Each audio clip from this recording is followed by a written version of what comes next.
flame, my light, my lamp, my heat, brighten my path to guide my feet, anoint my head, fill my cup, O Lord, everything to me, everything to me, everything, everything. When I felt lost and alone, you came and changed my story. On the pages of my life, you have revealed your glory. Oh, Lord, my star, my love, my clothes, my ring, the lover of my soul, my friend, oh Lord, you are my everything, my Father God, my Lord and King. You hear the cause to increase. You are the cure for my disease, my perfect sign, my destiny, oh Lord, you are everything to me, everything to me.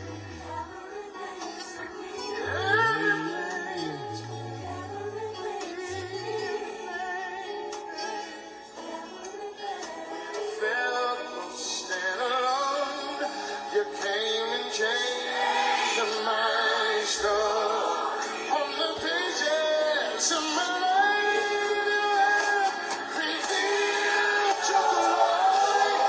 Oh,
Peace, peace, peace, my brothers and sisters. I'm back again with part 8. Last time I left off, I was dealing with the white Anglo Saxon Protestants who stole the history of the true Anglo Saxon Berbers. And this is important. This is very important. I don't mind, revealing myself, and I'm humble to be able to get this information to my brothers and sisters. I often cry at night because of the lack of understanding of this information. And I can truly say I feel like the individual they misnomer as Jesus, of what it was that he had to deal with in lieu of his people. And I humble myself that, people are looking for a savior in the clouds, an invisible savior. And when our savior has been here, who walked this earth, and he has reincarnated in this day and time to reveal to you what it is that was divinely stated before his second coming. This king was no other than King Edgar the Peaceful. He was your Jesus Christ, the King of Peace. He has reincarnated in this day and time to reveal himself to his own people, who walked amongst his people, who talked like their people, like his people, who ate like his people, who witnessed some of the same situations that his people are going through right now. And I truly feel as though I am that individual. Now, if this is not true, then I take on the penalties upon which is exposed upon he who comes to be or claims to be he who was sent.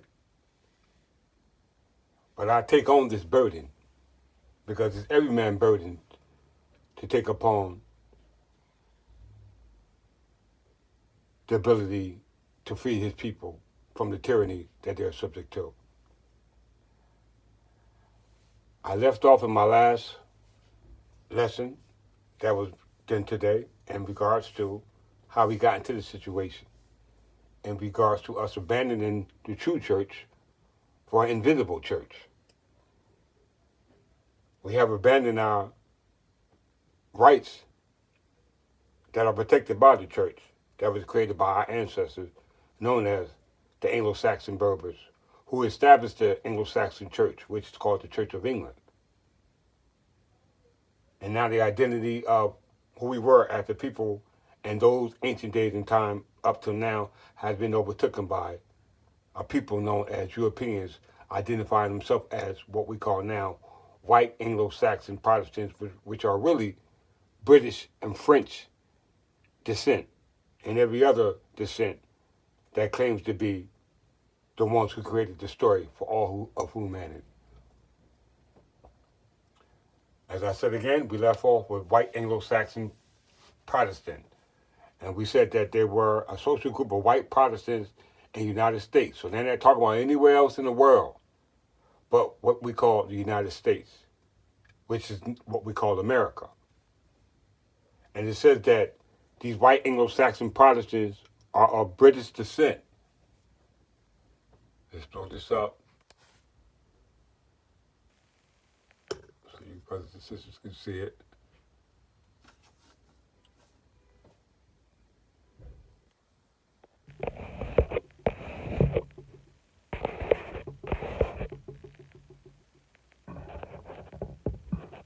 Okay.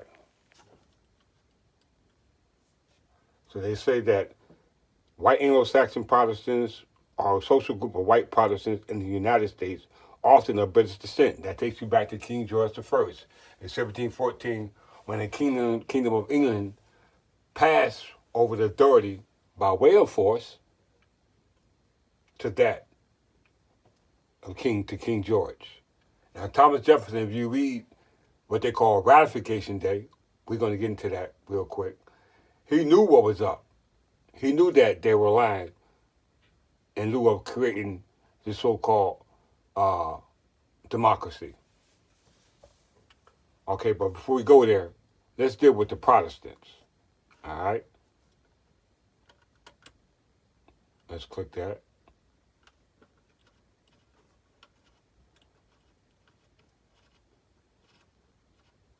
Okay, so we know that they're offshoots of the Roman Catholic Church. All right. You see here, the political separation of the Church of England from the Pope under King Henry VIII began Anglicanism, bringing England and Wales into the broad Reformation movement. King Henry VIII destroyed all the monasteries of the church. Why? Because of the infiltration that was going on in lieu of protecting the church from fraud. Now let's show you how the fraud was created by the so-called white Anglo Saxon Protestants.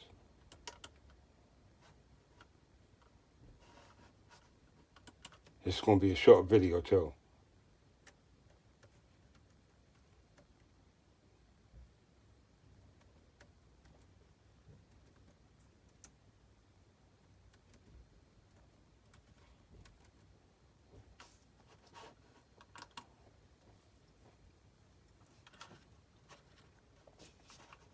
You ready for this?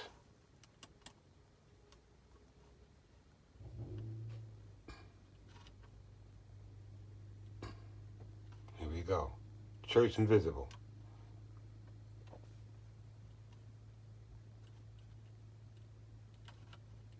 You can look it up for yourself.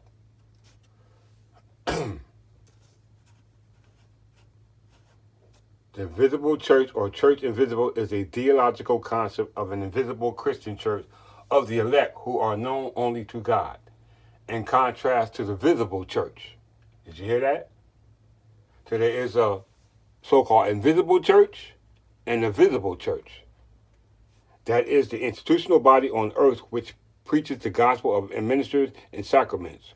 Every member of the invisible church is saved, while the visible church contains some individuals who are saved and others who are unsaved.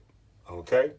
So according to the invisible church, everybody's saved. But according to the visible church, some are not.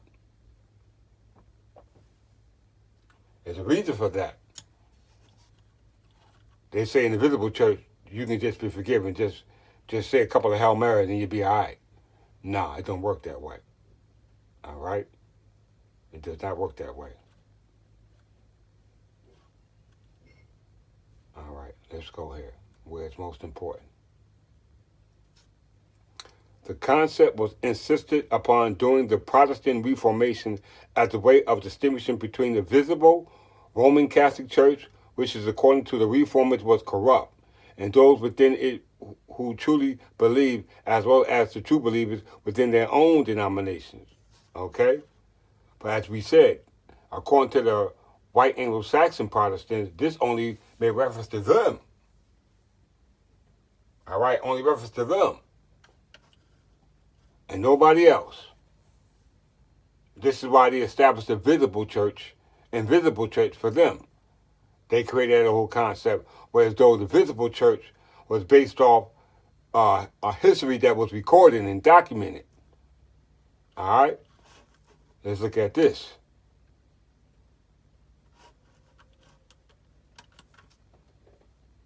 This is where your slavery came in.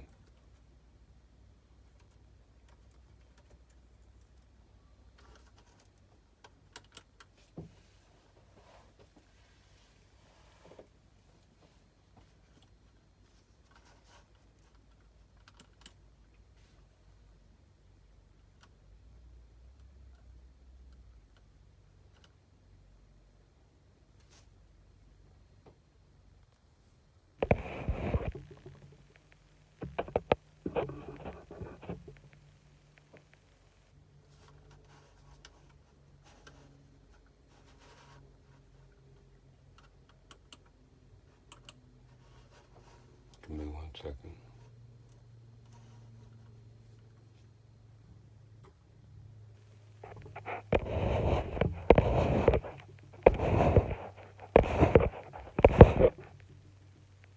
Okay, you guys can see that. Perfect. So it said invisible churches among slaves in the United States. Here we go. Here we go again. So the white Anglo-Saxon Protestants were specifically making reference to here in the United States. And the invisible churches was created by the white Anglo-Saxon Protestants here in the United States as a form of slavery, according to this title here, Invisible Church Slavery. It says invisible church slavery amongst the slaves in the United States were informal Christian groups where slaves listened to preachers that they chose without their master's knowledge. The invisible churches taught a different message from white-controlled churches and did not emphasize obedience. Some slaves could not contact invisible churches, and others did not agree with the invisible church message, but many slaves were comfortable with the invisible churches. All right? This mess was created by force. The public churches formed often with controversies within the outside the communities. The invisible institution existed often as forbidding aspects. Slaves might be members of both the independent black church groups or congregations that were racially mixed. Rapporteur, forgive me if I'm pronouncing it wrong, mentioned that some of the congregations might have far more slaves than masters in attendance, but also participate in worship gathering at night and secret locations, risking severe punishment to do so. So all these invisible churches, invisible church concepts were created by the Protestants who were considered themselves white Anglo Saxons and took over your history as Anglo Saxons and made you an invisible church instead of you having an invisible church, which was a church created by the Anglo Saxons and lieu over your protection by land, your estate, as well as your trust, which is your assets. So the only way to get to contain or be in a rightful place of competence to deal with your estate or your affairs and to deal with your trust, i.e. assets, is by way of it being protected by way of the law that's governed under the church, which is canon law. But in order for the canon law to apply to you, it ain't based off no spook or invisible. It's based off a visible church. A lot of people think that canon law, which is positive law or natural law, protects them and it applies to any group of people. Yeah, natural law do, but and positive law do, but spiritual law don't.